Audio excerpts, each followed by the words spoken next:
আর সে যদি সেখান থেকে সারা বিশ্ব শাসন করতে হয়, তাহলে সারা বিশ্বের অর্থনীতি, সারা বিশ্বের রাজনীতি, সারা বিশ্বের মিডিয়া, প্রযুক্তি এবং অস্ত্র তাকে নিয়ন্ত্রণ করতে হবে, যেটা এখন জেরুজালেম থেকে করা হচ্ছে। এই পটভূমিটা যদি আমাদের মাথায় ক্লিয়ার কনসেপ্ট না থাকে, তাহলে আমরা শুধু পলিটিক্স দিয়ে, ইকোনমিক্স তত্ত্বগুলো দিয়ে, অথবা সমাজ সোশিয়াল তত্ত্বগুলো দিয়ে, বা বিভিন্ন বিজাতীয় মতবাদগুলো দিয়ে বা দর্শন দিয়ে আমরা বর্তমান বিশ্বকে বুঝতে সক্ষম হব না।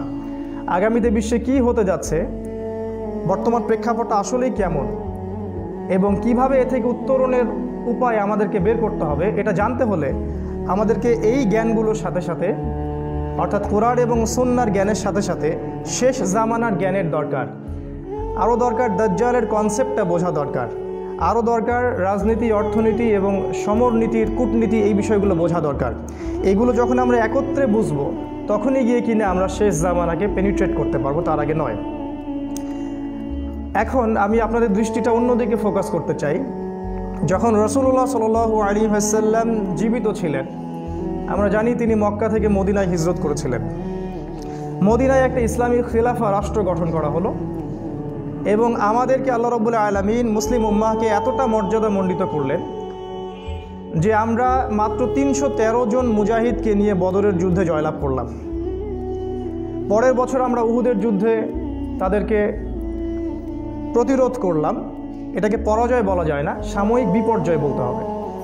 তার পরের বছর আমরা খন্দকের যুদ্ধে সম্মিলিত মুশরিক জোটের বিরুদ্ধে যুদ্ধ করলাম, এবং এই যুদ্ধের পর রাসূল সাল্লাল্লাহু আলাইহি ওয়াসাল্লাম বললেন, আজকের পর তারা আমাদেরকে আর আক্রমণ করতে পারবে না, আজকের পর থেকে আমরাই তাদেরকে আক্রমণ করব। এরপরে মক্কা বিজয়ের আগ পর্যন্ত অসংখ্য যুদ্ধ হলো, যেগুলোকে গাজওয়া এবং সারিয়া বলা হয়। রাসূলুল্লাহ সাল্লাল্লাহু আলাইহি ওয়াসাল্লাম আমাদের মতো কসমেটিক্স ইসলাম ফলো করতেন না। আজকের ইসলাম আমাদেরকে শেখায় মসজিদে যাও আবার বাসায় আসো, আবার মসজিদে যাও আবার বাসায় আসো, আবার মসজিদে যাও আবার বাসায় আসো, এতটুকুই শেখায় আমাদেরকে। রাসূল সাল্লাল্লাহু আলাইহি ওয়াসাল্লাম এত দুর্বল চিত্তের মানুষ ছিলেন না। স্ট্র্যাটেজিক তার কিছু ডিপ্লোমেসি ছিল। যখন একজন মানুষের কাছে একটা সোনা থাকে, আমরা যদি সেই সোনাটাকে রক্ষা করার জন্য কোনো পদক্ষেপ না নিই, একসময় সেটা চুরি হয়ে যাবে, এটা স্বাভাবিক। যখন ইসলাম, কোরআন, সুন্নাহ এবং খেলাফা কায়েম হলো মদিনায়, তখন রাসূলুল্লাহ সাল্লাল্লাহু আলাইহি ওয়াসাল্লাম এই নেয়ামতটাকে রক্ষা করার জন্যে দিন রাত নিরলস পরিশ্রম করেছেন। আমি একটা এক্সাম্পল দিব খালি। আপনারা জানেন যে হুদাইবিয়ার একটা সন্ধি হয়েছিল। রাসূল সাল্লাল্লাহু আলাইহি ওয়াসাল্লাম স্বপ্নে দেখলেন যে তারা কাবা তাওয়াফ করছেন। পরের দিন সকালে উঠে তিনি বললেন, প্রস্তুতি গ্রহণ করো, আমাদেরকে ওমরার জন্য বের হতে হবে। সব সাহাবীরা প্রস্তুতি নিলেন, কিন্তু মাঝপথে খালিদ বিন ওয়ালিদ, তখন তিনি মুসলিম হননি রাদিয়াল্লাহু আনহু, তিনি এবং তার সেনাবাহিনী রাসূল সাল্লাল্লাহু আলাইহি ওয়াসাল্লামকে পথ রুখে দিলেন। হুদাইবিয়াতে তারা যাত্রা বিরতি করতে বাধ্য হলেন। মুশরিকরা কিছুতেই রাসূল সাল্লাল্লাহু আলাইহি ওয়াসাল্লামকে মক্কায় ঢুকতে দিবে না, কিছুতেই না। তারা কিছু শর্ত জুড়ে দিল। আমি শর্ট করে বলছি, রাসূল সাল্লাল্লাহু আলাইহি ওয়াসাল্লাম শর্তগুলোর প্রত্যেকটাতেই রাজি হয়ে গেলেন। তার মধ্যে একটা শর্ত এমনও ছিল যে এই বছর তোমরা আর ওমরা করতে পারবে না, পরের বছর আসতে হবে, এবং আসতে হলেও অস্ত্র ছাড়া আসতে হবে। আমাদের মধ্য থেকে কেউ যদি তোমাদের মদিনায় চলে যায়, তাকে ফিরিয়ে দিতে হবে, কিন্তু তোমাদের মধ্য থেকে কেউ যদি মক্কায় ফিরে আসে, তাকে আমরা ফিরিয়ে দিব না। প্রত্যেকটা অসম চুক্তি মনে হচ্ছে। রাসূল সাল্লাল্লাহু আলাইহি ওয়াসাল্লাম প্রত্যেকটা চুক্তি মেনে নিলেন, শর্তগুলো মেনে নিলেন।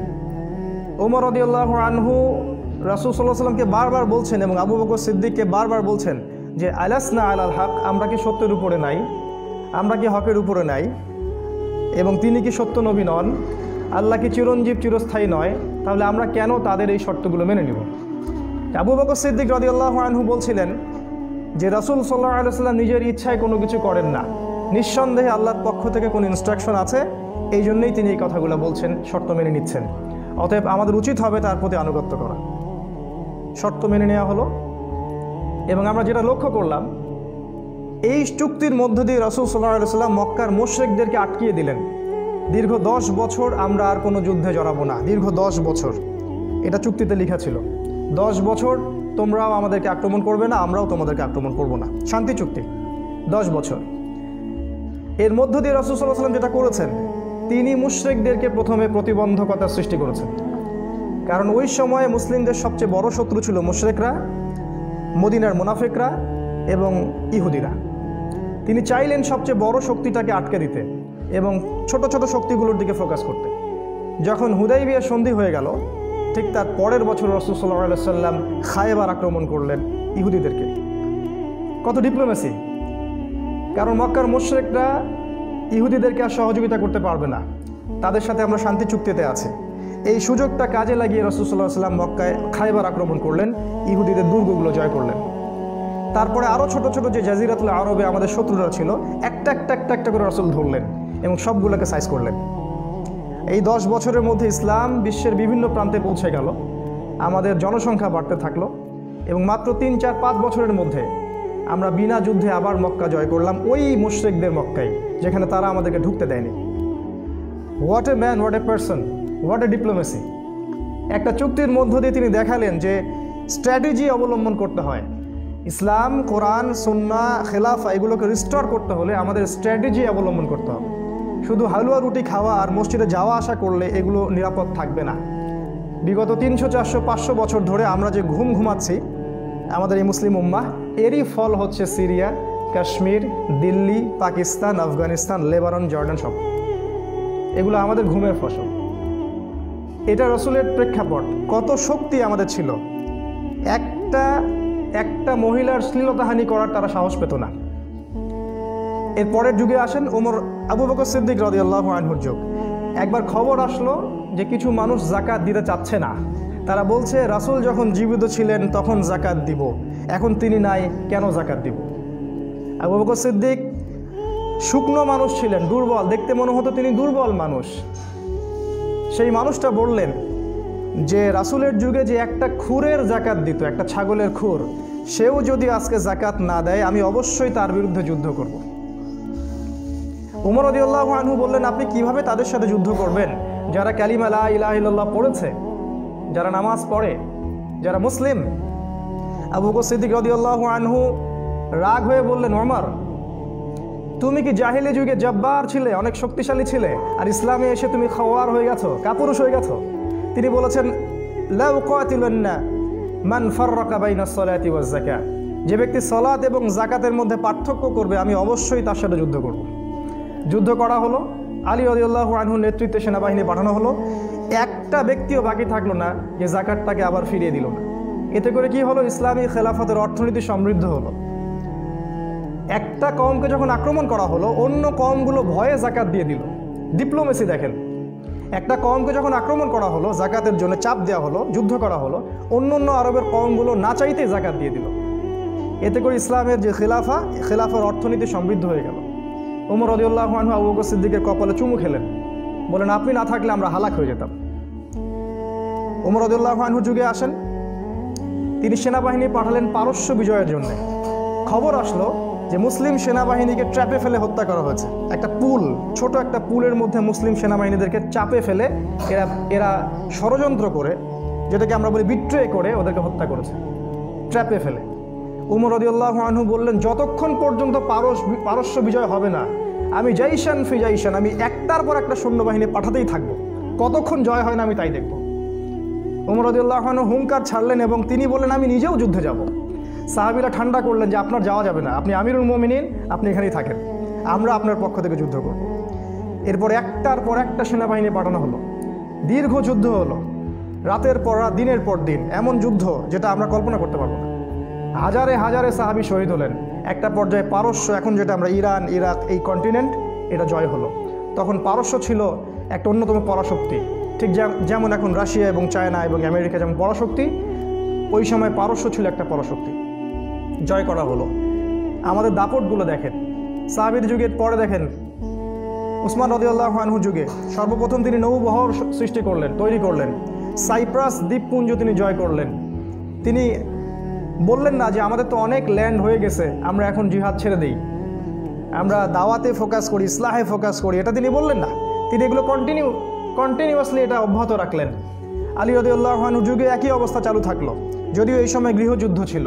এর পরের যুগগুলো যখন আব্বাসি উমাইয়ারা খেলাফতে আসলো, মুসলিমদের শক্তি এতটা বেশি ছিল যে কোনো মুসলিম নারীর দিকে যদি কেউ চোখ তুলে তাকিয়েছে তার জন্য যুদ্ধ করা হয়েছে। আমাদের ভারতীয় উপমহাদেশ এখানে যে সিন্ধু জায়গাটা আছে, এই সিন্ধু প্রদেশের রাজার নাম ছিল রাজা দাহির। রাজা দাহির খবর আসলো আমিরুল মুমিনের কাছে বা এখানকার খলিফার কাছে যে একজন মুসলিম নারীকে তারা ধর্ষণ করেছে, এই রাজা দাহির এর অনুসারীরা। এই খবর শোনা মাত্র মুহাম্মদ বিন কাসিমের নেতৃত্বে কোনো বর্ণনায় 17 জন, কোনো বর্ণনায় 30 জন, কোনো বর্ণনায় 40 জন মাত্র ঘোড়সাওয়ার নিয়ে এই সিন্ধু আক্রমণ করা হলো এবং এই সিন্ধুর মধ্যে ইসলাম ঢুকলো এই প্রথম। আজকে আমরা সবাই মুসলিম ওই যুদ্ধের ফল। একটা সময় ছিল যখন তারিক বিন জিয়াদ মাত্র অল্প কিছু সৈন্য নিয়ে স্পেন আক্রমণ করেছিল। এখনকার ইউরোপে ইসলাম এদিক দিয়ে ঢুকেছে। ইসলামের শক্তি এতটাই বেশি ছিল, বলতে গেলে সময় পাবো না। প্রত্যেকটা যুগে এই অটোম্যান ইসলামিক এম্পায়ার 1914 বা 18-তে ধ্বংস হওয়ার আগ পর্যন্ত মুসলিমদের শক্তি সামর্থ্য যথেষ্ট ছিল। আমি বলবো না একদম চূড়ান্ত লেভেলে ছিল, আস্তে আস্তে অবনতি হয়েছে। খোলাফায়ে রাশেদিনের যুগের পর থেকে অবনতি হয়েছে, কিন্তু শক্তি ছিল, সামরিক শক্তি ছিল, অর্থনৈতিক শক্তি ছিল, আমাদের জনসংখ্যার শক্তি ছিল, প্রশিক্ষণ ছিল, কোরআন ছিল, সুন্নাহ ছিল, ইসলাম ছিল, ঈমান ছিল, এগুলো আমাদের মধ্যে ছিল। কিন্তু এখন মিস্টিরিয়াসলি আমরা লাস্ট 100 বছরের চিত্র দেখব। 1914 থেকে নিয়ে এই যে 2020 পর্যন্ত, এই যে 100 বছর বা 110 বছর, এই 110 বছরে মুসলিমদের চিত্রটা দেখেন। একটা একটা করে দেশের দিকে তাকান, সিরিয়ার দিকে তাকান। সেখানে একটা গভর্নমেন্ট ছিল বাশার আল আসাদ, যে একজন শিয়া সেটা আমি জানি, এটা আমাকে বলতে হবে না, কিন্তু সে ছিল একজন জালেম, সে তার জনগণের উপর জুলুম করেছিল। কিছু ভাই আমেরিকা, ন্যাটো এবং সৌদি আরব গলফ কান্ট্রির টাকা, অস্ত্র, ট্রেনিং নিয়ে ওদের বিরুদ্ধে বিদ্রোহ করে। এই বিদ্রোহের ফল এখন আপনারা দেখছেন সিরিয়ায় অসংখ্য দেশ ইনভলভ হয়ে যাচ্ছে দিন দিন, এবং নিরীহ মা বোনদের রক্ত ঝরছে, মানুষের সম্মানহানি হচ্ছে, যান যাচ্ছে, মাল যাচ্ছে। সিরিয়া এখন একটা জাহান্নামে পরিণত হয়েছে।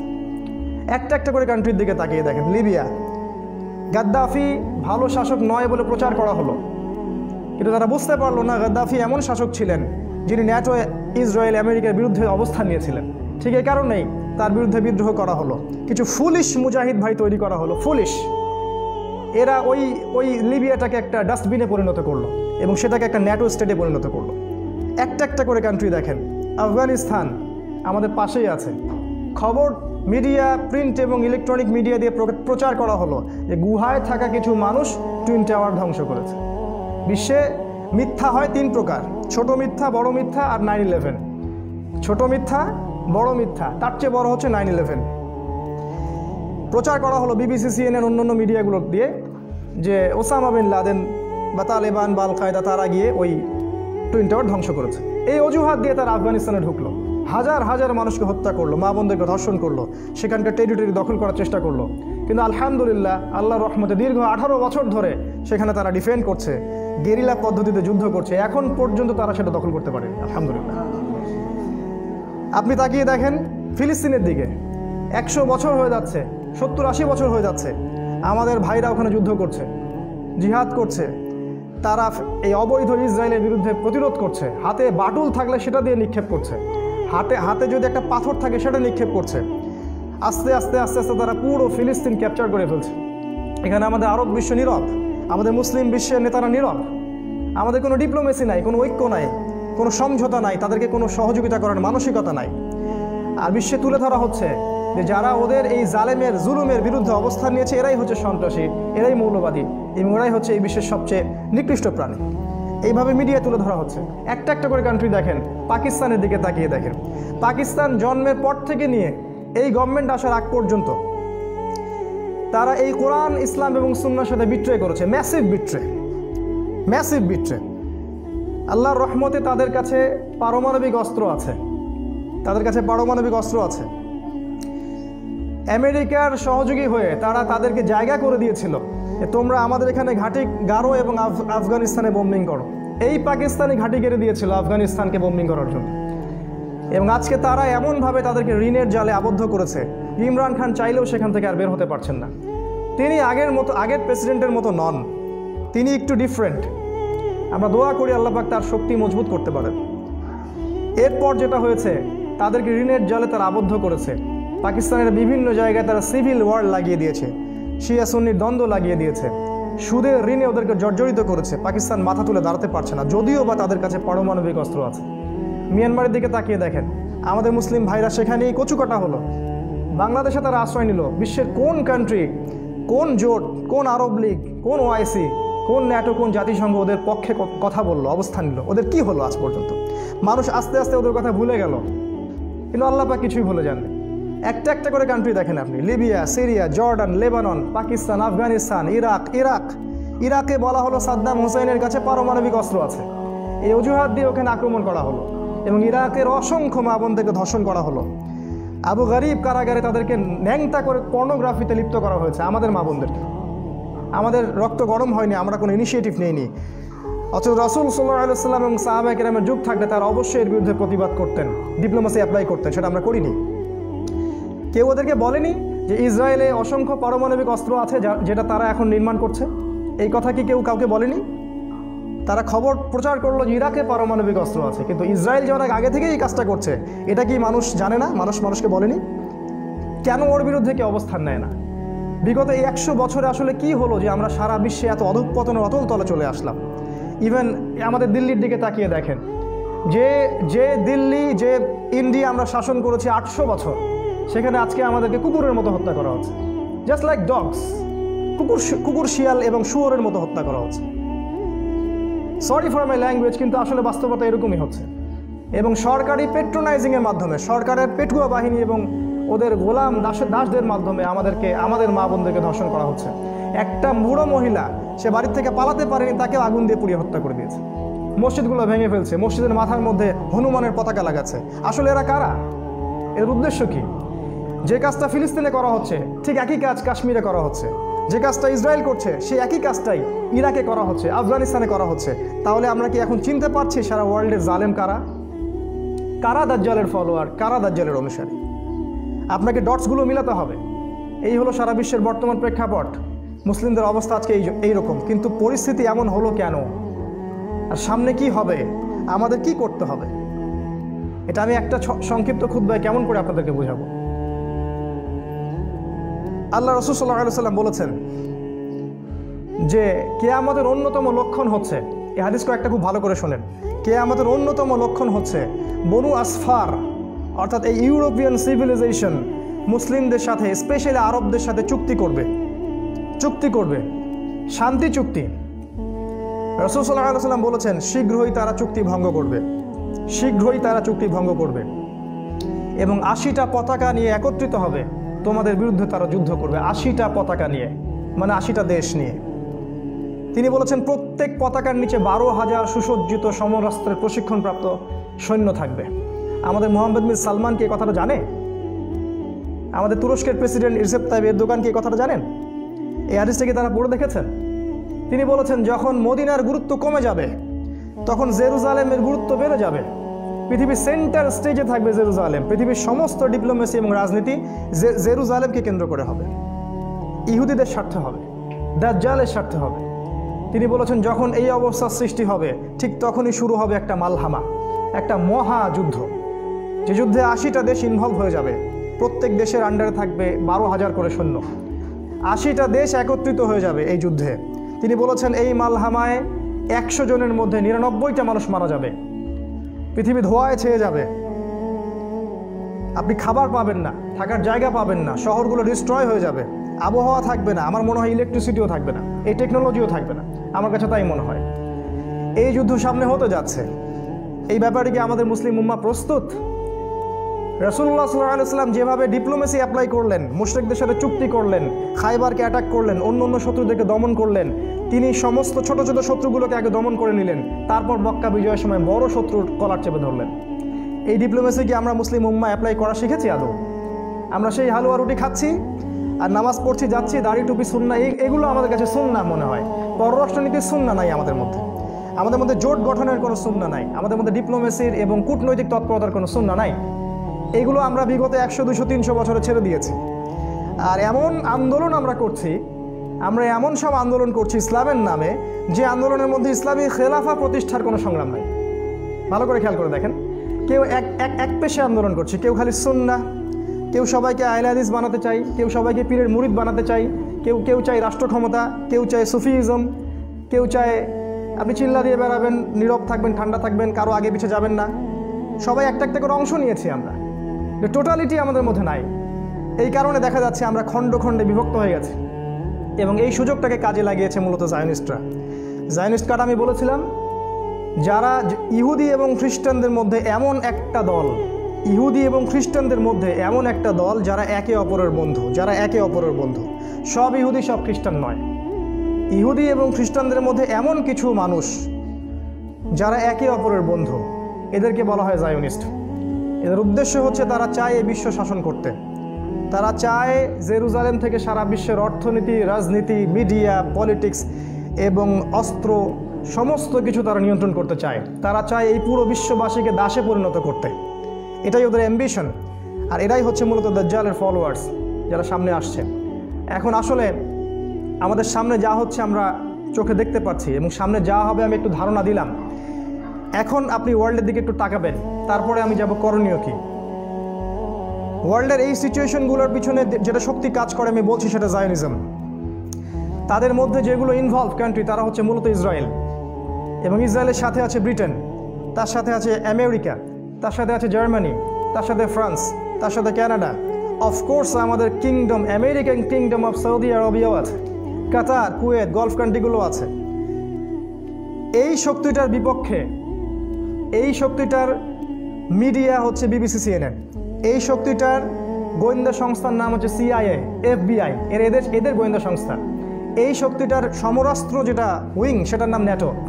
এরা সবাই মিলে চাচ্ছে এই ওয়ার্ল্ডকে রুল করতে। কিন্তু বিশ্বাস করেন, এই রুলের বিপক্ষে কোনো মুসলিম জোট ঐক্যবদ্ধভাবে দাঁড়ায়নি। দাঁড়িয়েছে আরেকটা শক্তি, তারাও খ্রিস্টান, তারাও খ্রিস্টান। এই জালেম বিশ্বের মধ্যে ইতিহাসে আদম আলী ইসলাম থেকে শুরু করে কিয়ামত পর্যন্ত এই জায়নিস্টদের মতো জালেম কোনো সংগঠন বা অ্যাসোসিয়েশন এই বিশ্বে নাই। এদের বিপক্ষে কোনো মুসলিম জোট ঐক্যবদ্ধভাবে দাঁড়ায়নি। খেলাফত প্রতিষ্ঠার পর থেকে, খেলাফত ধ্বংস হওয়ার পর থেকে দাঁড়িয়েছে মূলত রাশিয়া, চায়না, উত্তর কোরিয়া, ভেনিজুয়েলা। এরা, তারা খুব ভালো করেই জানে যে এরা একটা পারমাণবিক যুদ্ধের দ্বার প্রান্তে দাঁড়িয়ে আছে, কিন্তু তারা এদেরকে ভয় করছে না। মুসলিমরা ওদেরকে ভয় করে, রাশিয়া ওদেরকে ভয় করে না, চায়না ওদেরকে ভয় করে না। আমি বলেছি বারবার, যদি বাংলাদেশ ইসরায়েল এবং আমেরিকাকে চ্যালেঞ্জ করতো তাহলে করোনা ভাইরাস বাংলাদেশ থেকে বের হতো। কথা বুঝতে পারেননি? যদি বাংলাদেশ, পাকিস্তান, মালয়েশিয়া এরা চ্যালেঞ্জ করতো ইসরায়েল এবং জায়নিস্টদেরকে, ন্যাটোকে, যে আমরা তোমাদের বিরুদ্ধে আছি, আমরা ইসলামের পক্ষে আছি, আমরা কোরআন সুন্নাহর পক্ষে আছি, তাহলে করোনা ভাইরাস এদেশ থেকে বের হতো। এগুলো হচ্ছে ওদের বায়োলজিক্যাল ওয়ারফেয়ারের অংশ। তারা সুপরিকল্পিতভাবে এগুলো করে। এর উদ্দেশ্যটা ছিল চায়নার ইকোনমিকে ধ্বংস করে দেয়া। তারা এটাতে অনেকটাই সফল হয়ে গেছে, শুধু একটা ভাইরাসের মাধ্যমে।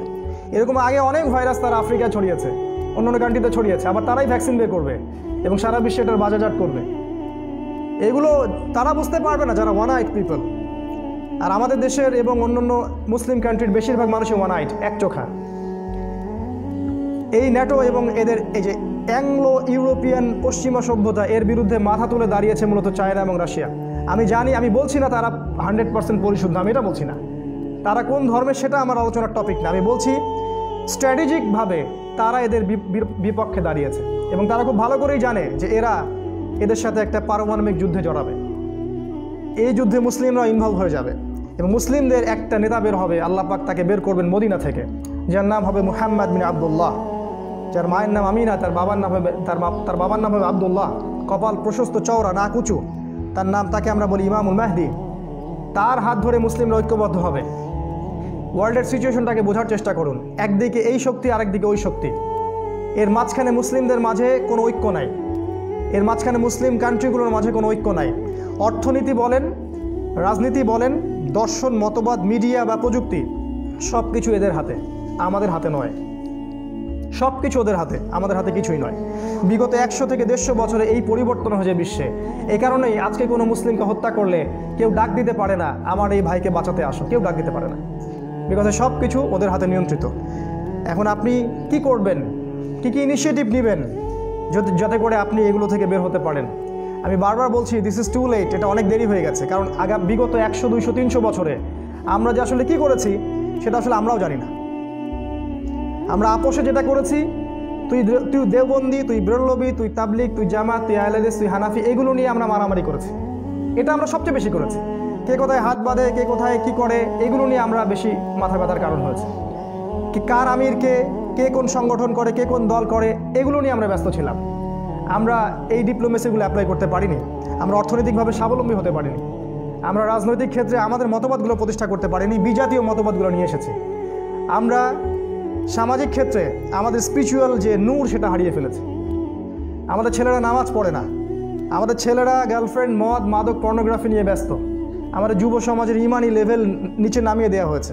পড়াশোনার মধ্য থেকে ইসলামকে তুলে দেওয়া হয়েছে।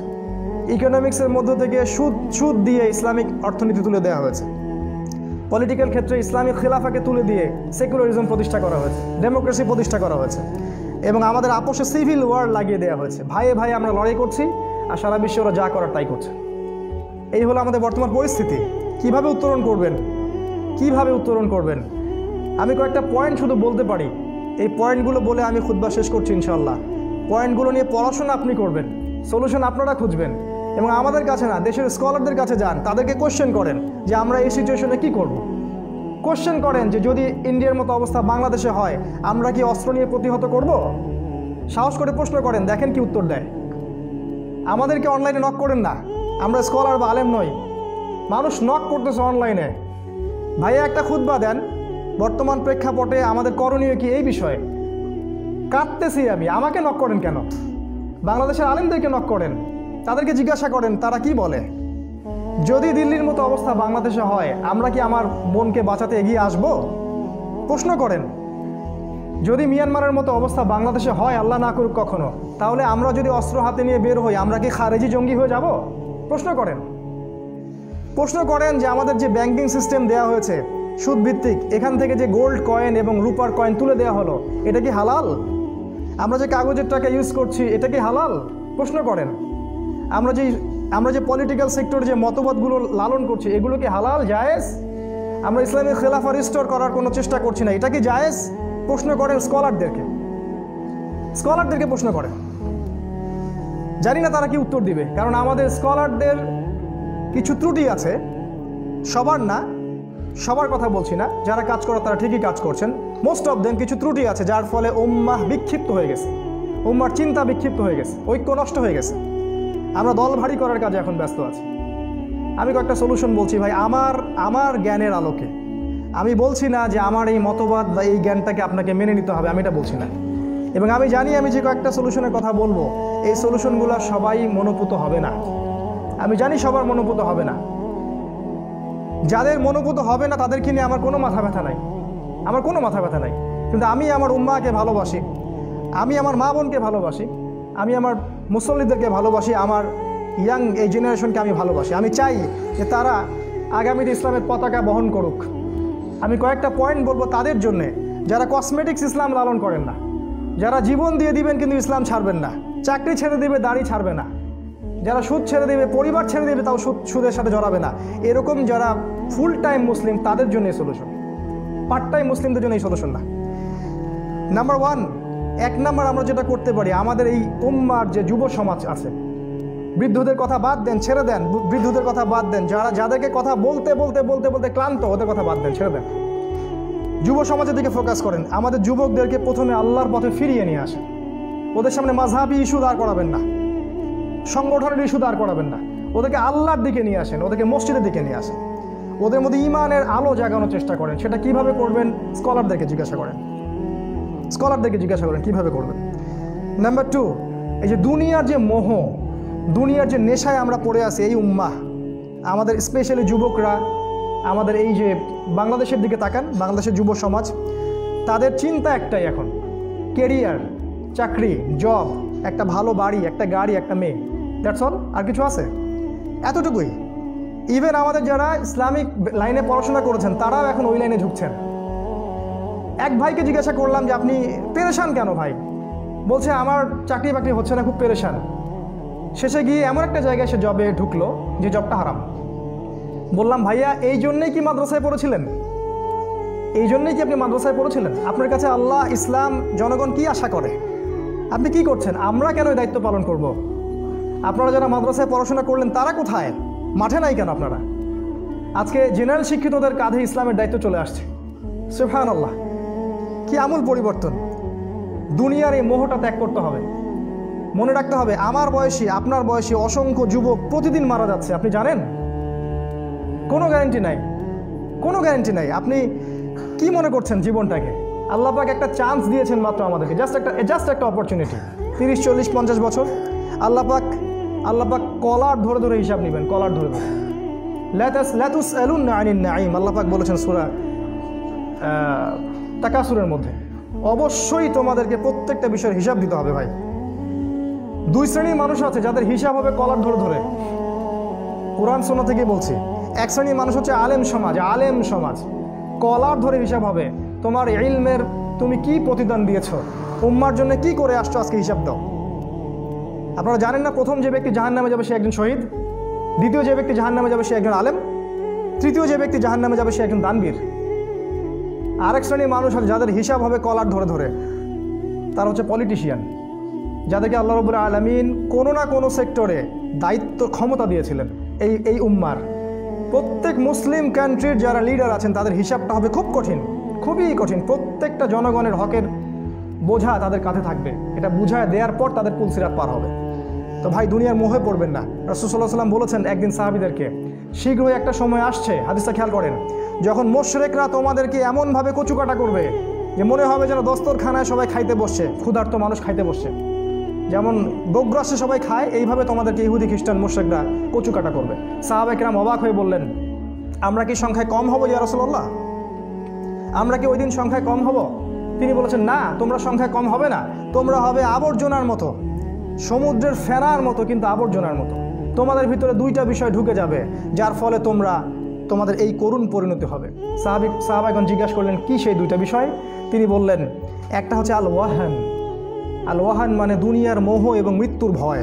তোমরা আল্লাহর পথে জীবন দিতে চাইবে না, হক কথা বলতেই চাইবে না। জীবন দেওয়া তো দূরের কথা, জীবন দেওয়া তো অনেক বড় স্টেজ, হক কথাটা বলতেও চাইবে না। আর একটা জিনিস তোমাদের ভিতরে ঢুকে যাবে, সেটা হলো দুনিয়ার মোহ। এই দুইটা বিষয় যখন তোমাদের ভিতরে ঢুকে যাবে তখন তোমাদের এই পরিণতি হবে। আল্লাহ পাক বোঝার তৌফিক দান করুন, আল্লাহুম্মা আমিন।